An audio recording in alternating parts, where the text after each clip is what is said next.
Scattered street demonstrations popped up around Brazil for a third day as protesters continued their collective cry against the low-quality public services they receive in exchange for high taxes and high prices. Brazil's government deployed special federal police on Wednesday to the 5 of the 6 cities where the Confederations Cup football tournament is being played to protect the competition's venues.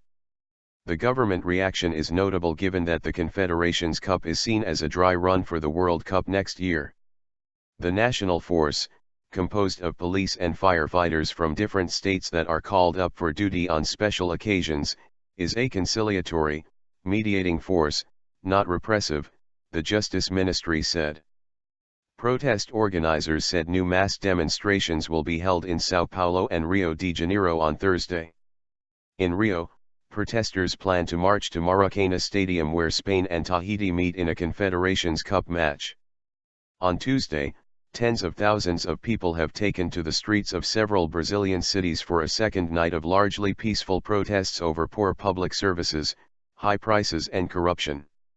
In São Paulo, an estimated 50,000 people participated in Tuesday's demonstration lasting hours and concentrated along Avenida Paulista in the center of the city of 11 million, police said.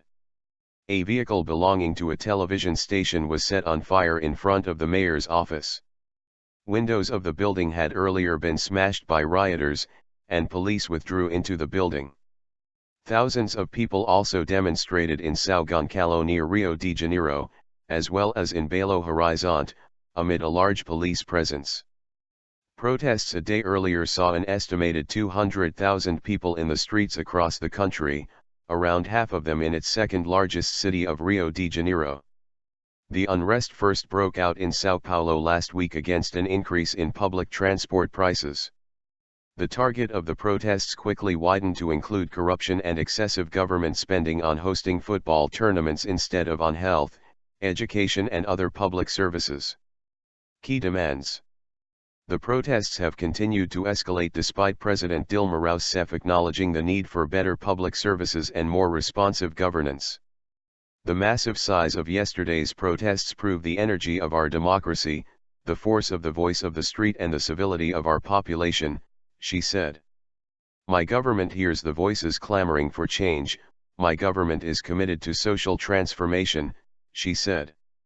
The demonstrators are demanding more from their government and are angry that billions of dollars in public funds are being spent to host the World Cup and Olympics while few improvements are made on infrastructure elsewhere.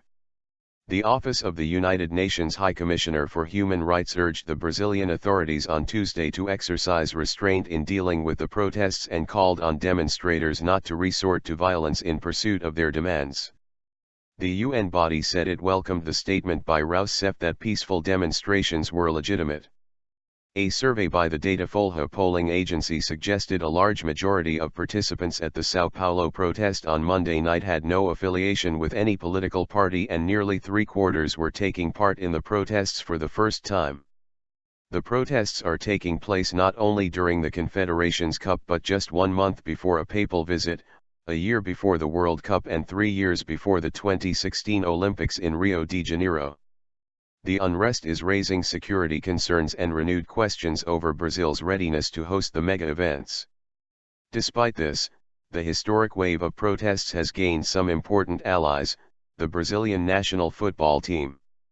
After seeing the people on the streets claiming for improvements, it makes me feel like joining them, Brazil striker Hulk said.